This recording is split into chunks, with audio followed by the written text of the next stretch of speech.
Getting married, I was 28. And yes, I always looked forward to having a family like anybody would. But, of course, the years go down and it's 4 years and nobody's coming out. No baby's popping out, you know. And, that's okay. So my mom is asking what's happening. I say, I don't know, Mom, just keep waiting. In that time, I wasn't waiting. I was actually busy. I was busy. So when you as a woman are always on your toes at the edge, wondering when am I conceiving? You won't. The body is stressed. The body is highly stressed. You are anxious. You are worried. You're taking in all this negative energy. And so you even fail to conceive as a result of that. Spiritually, I think it's important to connect with your Creator, because at the end of the day, it's God who gives us children. When you walk with Jesus, when you walk with God, it makes the whole of a difference. Because when He breathes His life into you, there's healing. There's healing in your soul, there's healing in your mind, there's healing physically, and there's nothing impossible. With God, nothing is impossible. Nothing fulfills you. Nothing in this life will ever fulfill you. Bearing children, having a super husband, having all the money in the world, none of those fulfill us. It's having a super relationship with God. Bottom line.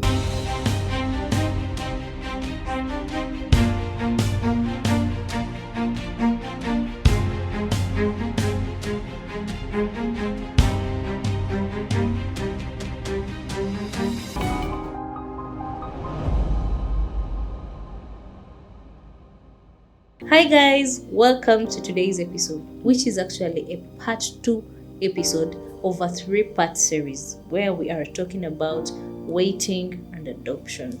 And in this episode, we are privileged to have the woman in perspective. The last episode we were talking about men in waiting. It could be for a child, it could be anything, but this particular one, we are talking about the woman's perspective on waiting. It could be for a baby, it could be for anything that as a woman you've desired to have for some time and it's just not coming. Okay?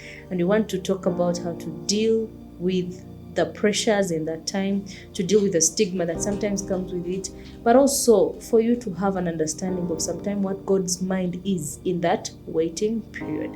And I'm very privileged to have Auntie Mo. We call her Auntie Mo from time, I don't know, from so many years back, but I'm privileged to have Mrs. Maureen Mokisa, who is willing to take us through her journey. This is the wife's perspective of the previous episode we had. So you can click that. The previous episode, it was the husband. This episode, it's the wife, okay? So put your hands together and let's welcome Auntie Mo. You're so welcome. Thank you. How are you? I'm good. I'm happy to be here. I'm very happy to host you today. Yes, thank you. So who is Auntie Mo, briefly? I'm a wife to Mark. I'm a daughter to Mr. Chisaka.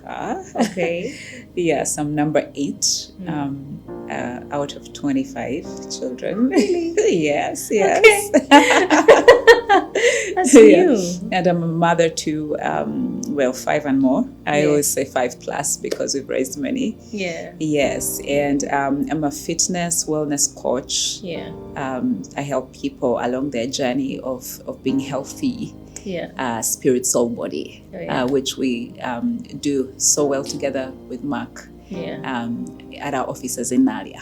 Okay. Yes. Nice to have you. Thank you. Nice to have you. Thank you. Now, Auntie Mo, we want to talk about waiting. Yes. This looks very simple on surface, like, just wait. Yeah, God will make a way. Yeah. The answer is on the way. Be hopeful. Yes. Yeah. Yes. Do not stop your confession. Okay. But there comes a time, especially when the time frame keeps on increasing, where there is a tendency to faint, where there's a tendency to throw in the towel, where there's a tendency where you start to condemn yourself. And particularly using your experience, I want you to take us through your journey to motherhood. How has it been, especially to your biological children? How has it been? Okay. I always like to, Mark and I, in a sense, share the same thoughts. We're the same person in many ways. So again, getting married, I was 28. And yes, I always looked forward to having a family like anybody would. Yeah. But that wasn't the reason I married. Yeah. I married because I love this man. I just wanted to have fun with him and just love him. Yeah. Yeah. But, of course, the years go down and it's 4 years and nobody's coming up. No baby's popping out, know. And, that's okay. So my mom is asking what's happening. I say, I don't know, Mom. Just keep waiting. I come from a family that's very expressive. Yeah. And so we don't know how to be quiet. You just express yourself, especially with my mom. We've always been expressive. So I've always known that what you allow to isolate you or what isolates you has power over you. So I haven't lived that life where I allow things to isolate me or I keep things inside of myself. And, and so I don't have that anything overpowering me in that sense. Yeah. And I never had this time of waiting overpowering me in that sense because I knew God had a plan and I was okay with it. There's no baby. So, when you've grown up with a family of so many boys and it's a loud house, it's crazy, so I don't think you have time for that. Yeah. So already in my nature, I was like, we're waiting. So, so I never allowed anybody to actually, you need to be strong as a woman. And the fact that others have had a baby first and you're waiting longer, it doesn't mean they're more special than you. It doesn't mean it should make you feel less than. I'm being serious here. Oh, yes. You need to know who you are and you need to step up to that and say, yes, I'm waiting. People ask you, you just say, Musabe, just keep praying. Yeah, and that's how I would respond to people. Oh, just keep praying. You want us to have a baby? Keep praying. I'm waiting. So I just don't let them walk over me or push me down or make me feel less than. Yeah. So I went through it that way. But also I think if there was anything negative that came through, I probably never got to know it because Mark always had a habit of protecting me and covering me. That is something men have to learn is as your wife goes through that season of maybe pain. We're all different personalities. Some people, I'm more out. There's people that are more introverted. But I think men play a big role in covering their spouses. And they don't have to tell them everything maybe let's say their mother-in-law is saying, for example, like I never got to know the words up to today. If there are any words that came out from his family, I never got to know them. Yeah. And primarily because I also told him, I don't like hearing things. Yeah, I have to protect my heart. If anybody's saying anything, I don't want to ever know what they're saying. Yeah. That's me. So he kept me from anything like that, shielded me, loved me, and never put any pressure on me. Yeah. And again, I think it's good to have that oneness of protecting each other, so to say. But also having people that you express yourselves with so that you don't allow that emotion, that pain to isolate you and then to overpower you. And before you know it, you're a mental problem. You have something ongoing there that would drive you nuts. And I've seen people lose themselves completely and walk out of their marriages because of that one thing. And so actually Mark and I have that space where people can come and talk to us and open up that area, and we take them on a journey of recovery, but also on a journey where we actually see those miracles happen. So Auntie Mo, thank you so much for that brief. Just going back a little bit. Yes. I want you to take us through what you went through. Okay. What year did you get married, and at what point did you actually start out to look for children, desire to have children? Yes. And how long did it take, and what was happening in that period? Okay. Got married in 1999, 1st of May. Actually, we make 25 years this year. Oh, yeah. Okay. I can't wait to celebrate that. And it took us 4 years. Actually, Melissa came in the 5th year. She came in year 5. Yeah, the adopted. So the adopted time. Yeah. The adoptions came in from year 5 onwards. And then in the 12th year of our marriage is when we now have Melody. Your biological. Yes. So for me, I don't call it waiting because we were okay. You had children. Yes. So going back again to probably something that I don't know if I shared that with you already, but It's about touching God's eye, and then he does the miracle of birth through adoption.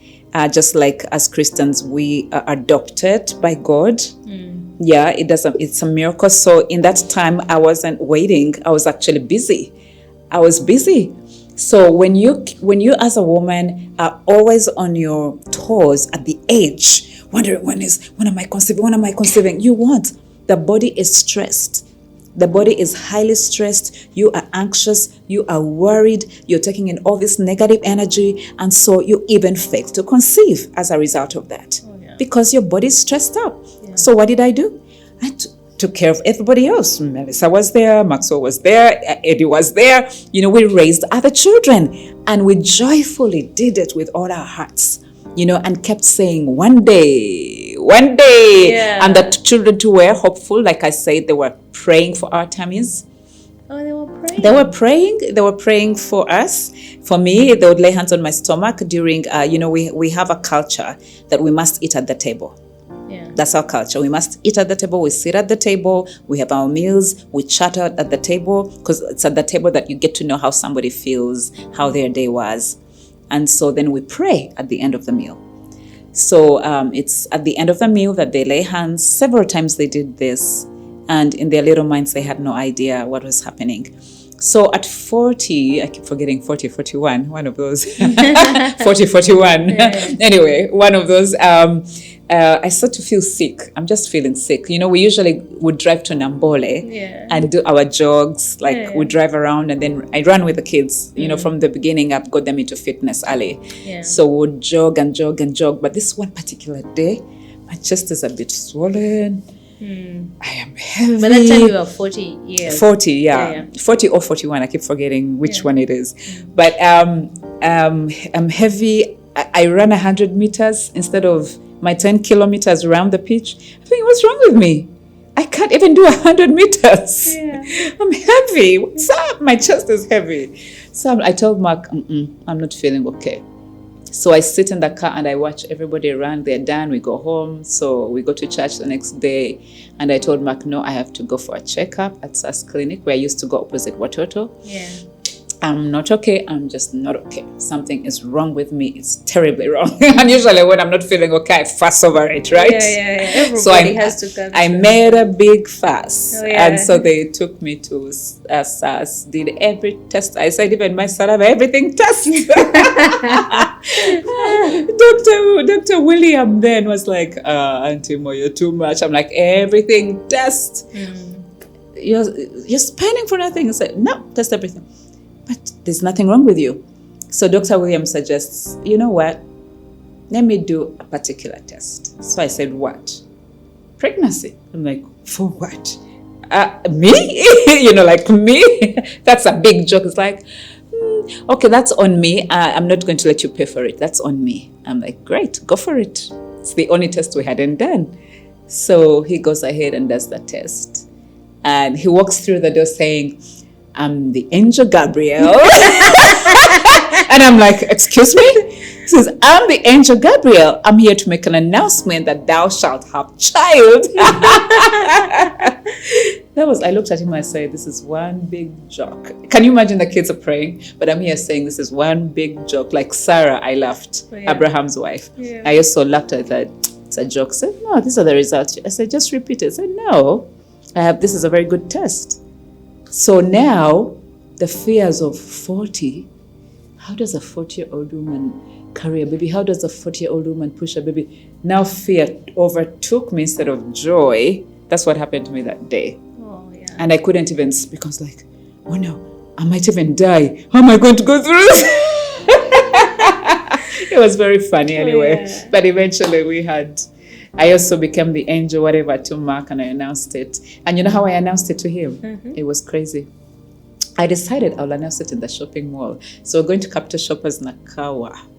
So as we're shopping, I say, you want to know the results? I am pregnant. And he's like, huh? Right in the shopping mall?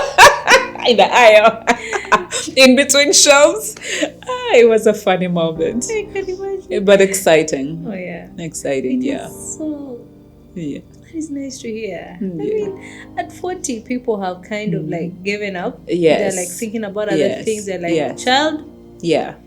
But hearing this really creates a ray of hope to somebody who is 32, yes, who is 34. Yes. And they're like, me, I'm done. Yes. Yeah. So I want you to speak to that woman who is in waiting right now. Yeah.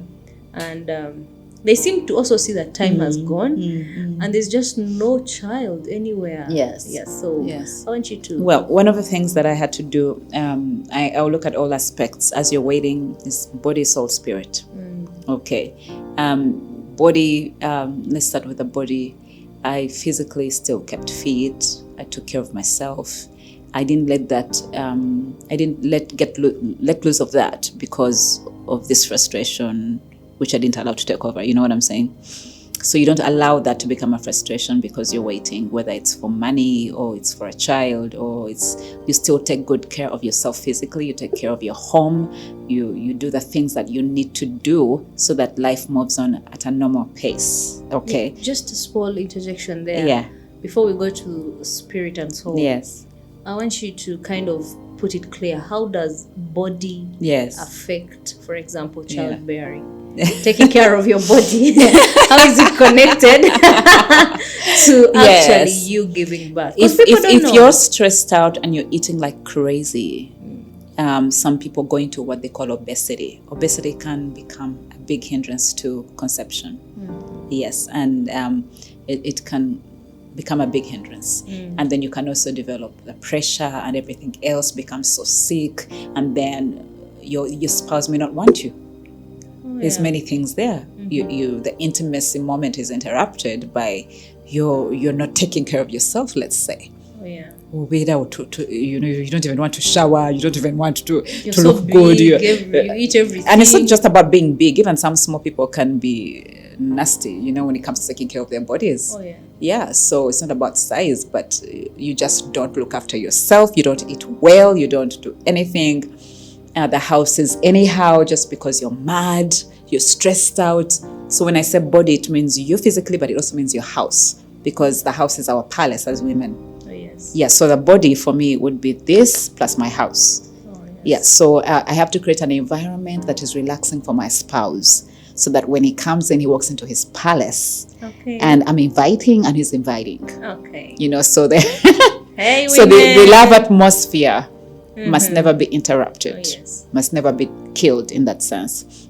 But also one more thing for the body is make sure your hormones are at the right levels, your minerals, you're taking your minerals, your hormones. I did that. I had to, I met an older woman at some point who told me, Mo, I have some super supplements for you. You need to get your body in a position of you need to get your body ready. So I said, oh, really? I said, yeah, sometimes your minerals are out of balance and nobody will tell you that. So I said, okay. So I started to take, I took the supplements for 6 months. The prayer is also going on, and then I conceive. I took care of myself. So my soul is my emotions, my mind. What am I thinking about? What am I feeding into my mind? A lot of people spend their time watching crazy movies. I don't know how women do that. I can't. I've seen that women watch in Nigeria. I've seen them watch, what do they call them, soaps? Soap I just can't do it. I failed because I want my mind to be free. There's some things you watch that put your mind in a prison. You think a certain way. Say that again. And then you expect your spouse to act a certain way, or you become suspicious of them because of the movies you're feeding yourself with. This is the man you fell in love with, it's the man you married, but suddenly you think that he's in love with all your girlfriends. Suddenly you think. So your mind takes a trip that it doesn't need to take. And that it brings conflict into your relationship. And not only are you waiting, but you're fighting on a daily. So you are not helping anyone. You're not helping yourself. You're not helping your spouse. You're mad with every female he relates with. You're mad with every female worker. You're in his phone all the time. You're tensed up. Man, you're tensed up. Hey, Where is this going? Yeah, no. So you're not helping yourself. Yeah. So sometimes we're not even ready to be parents. We're not even ready. Even if that baby came, you're not ready because you're just the wrong atmosphere inside of yourself. You're the wrong atmosphere. Yeah. So that there's so many delays. You read about go. Psychology, yeah. There's so many delays that can come inside of you that can bring frustration to conceiving. Spiritually, I think it's important to connect with your Creator because at the end of the day, it's God who gives us children. When you walk with Jesus, when you walk with God, it makes the whole of a difference. Because when He breathes His life into you, there's healing.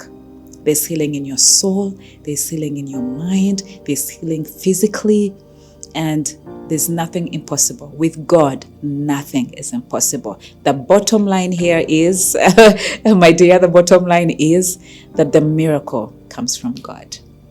Wow. Even after we've done the physical, we're reading our Bibles, we're praying, it all comes from Him. Yes. But let's streamline those three areas and settle down and relax and have some fun and have some good fellowship. Oh, one other thing you need to do is surround yourself with good people, good friendships. Find women friends who want the best for you, not women who are gossiping, tearing others down, women who probably describe the birth experience as the worst moment of life.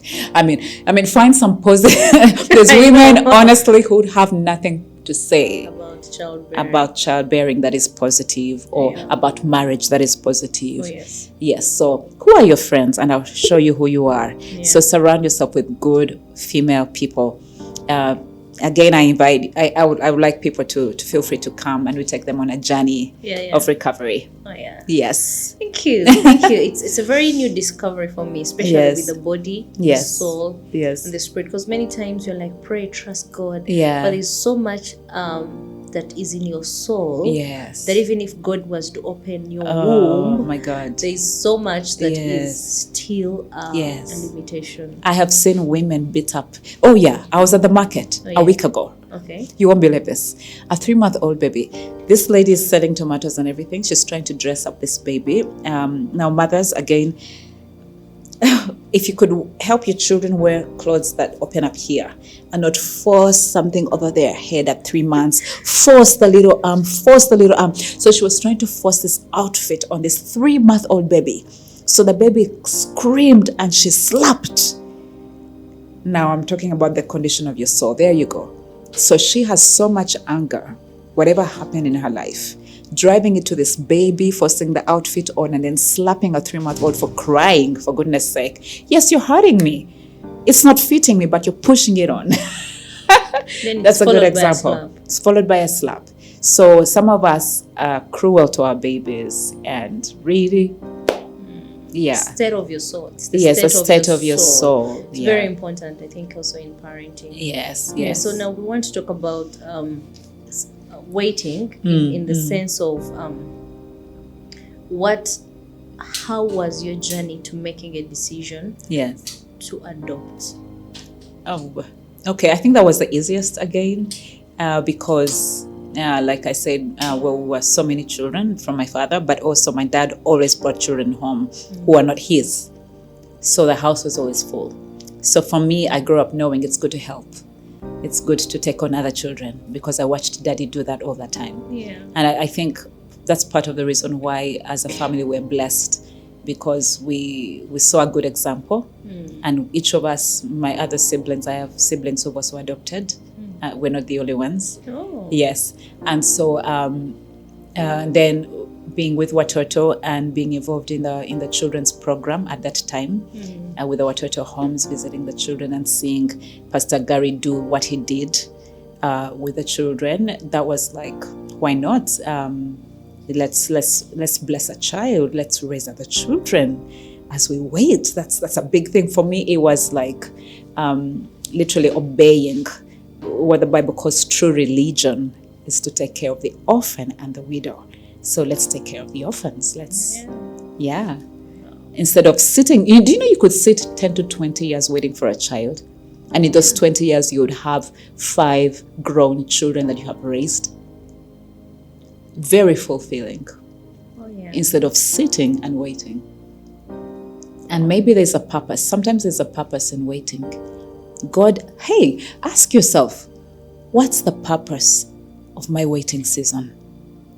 And if you can go back to God and ask him, what's the purpose of my waiting season? Is there a purpose?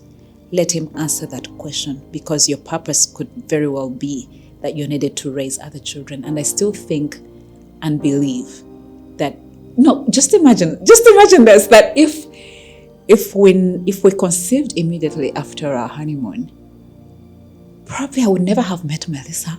Oh, yes. I can't imagine. How can I live a life without Melissa? I can't imagine not saying Melissa, not saying Maxwell, not saying Eddie, not saying Brian. How? Like, I would never have known these kids. They're so precious. So, what is the purpose in your waiting? Perhaps there's a child waiting just for you to raise. Perhaps there's a Moses. There's an Esther. Moses was adopted. Look what he became. Queen Esther was adopted. Look what she became. Wow. Maybe we're raising a Queen Esther. Who knows? The miracle of adoption. The miracle of adoption, yes. So reach out. Sometimes you need to do ministry to feel that gap. Yeah, to get fulfilled. One more thing I wanted to say is nothing fulfills you. Nothing in this life will ever fulfill you. Bearing children, having a super husband, having all the money in the world, none of those fulfill us. It's having a super relationship with God. Bottom line. Yeah. Everything else, even if you had 20, 30 children, but you didn't have God, you're nothing. Yeah. You're nothing. Yeah. Yeah. Well, thank you, Auntie Mo. Thank you, Auntie Mo. I'm Yes. super inspired. You know why? Yeah.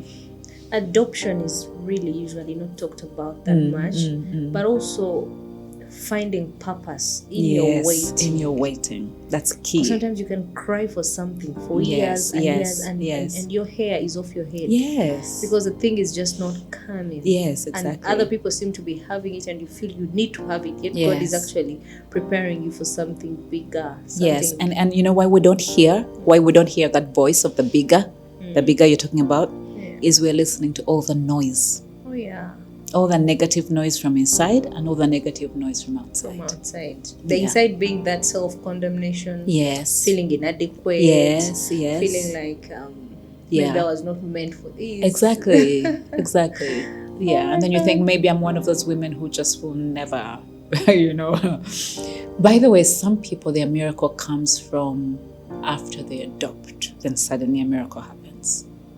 I know. Yeah, there's countless stories all over the world like that. After people adopted, then they conceived. Like that. So you can't understand why. Maybe that's God's divine purpose.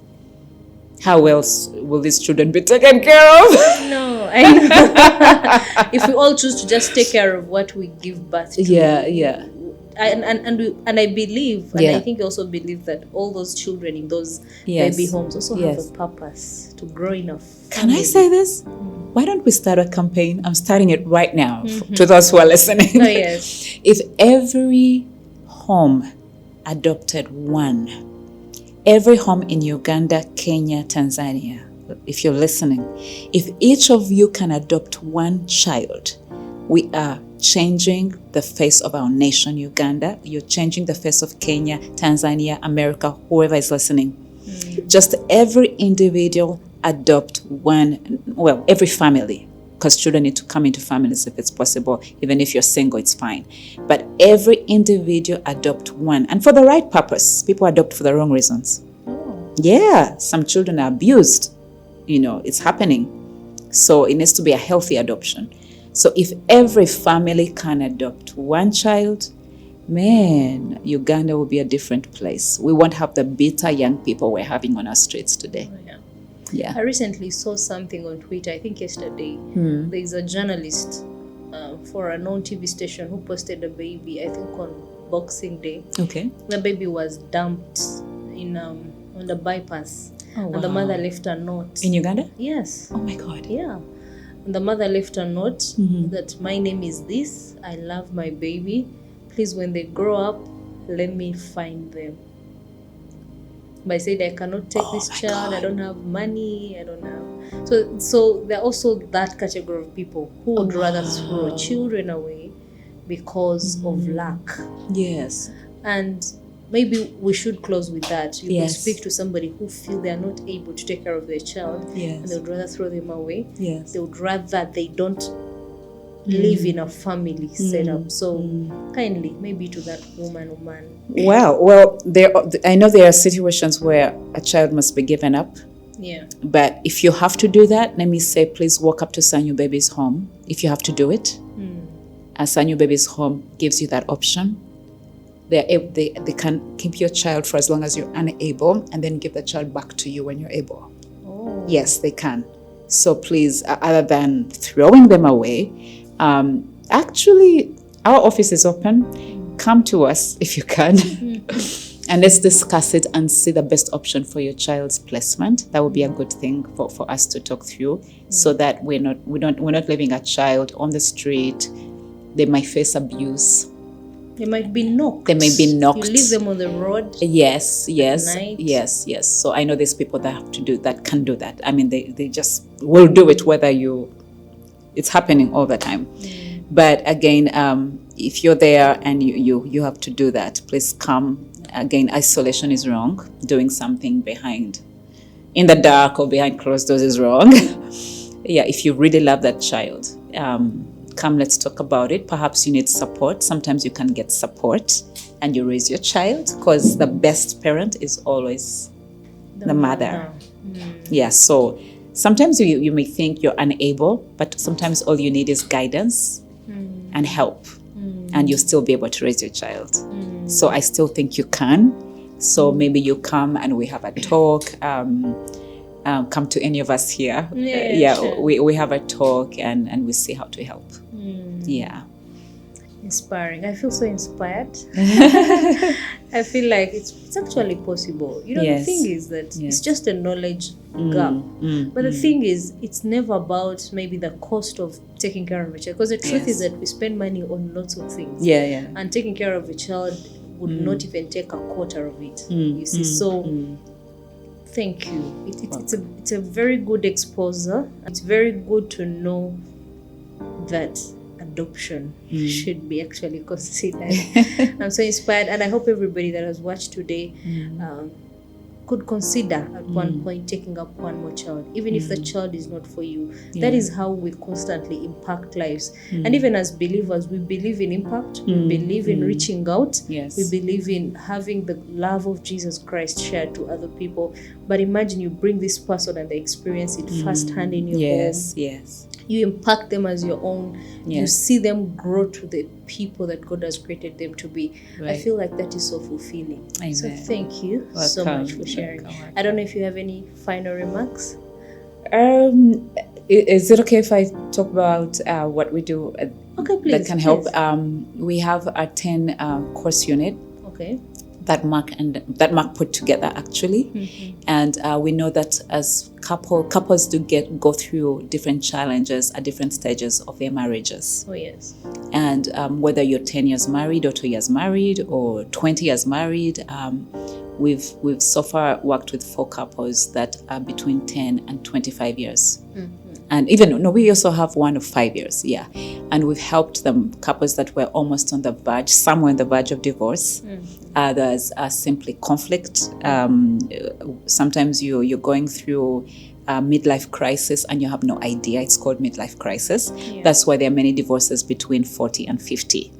Many. People don't understand the midlife crisis part. And so what we do is we've come up with this 10-unit course, and we take people through a lot of the spirit, soul, body things, and we take you deep as to who you are and why you're going through what you're going through, and we help you come out of that. So usually by the time we're done halfway, the couples are in love, so much in love again. So this course is good for every single marriage, whether you're in your first year or in your 25th year. Yeah. Yes, I want to invite people to feel free to get to us. Yeah. Is it okay if I give my number? Please, we shall I'll give Mark's number on 0704 343 863. That's Mark's number. You can call him and then you can register for the course. Oh, yeah. Yeah. And it's very, these guys have been married 25 years. Some of you are just 25 years old. 25 is worth a time of experience. Yes, and I'm sure there's a wealth of wisdom in there. Yes. So I'd encourage you, reach out on that number and register if you're dealing with an issue in your marriage and you're a couple that needs and support. even if you're not married, the same course helps you. Yeah. All right. Thank you. Kali. Thank you, guys. Till next time. Bye. Please go in our comment section and put what you have learned. Thank you.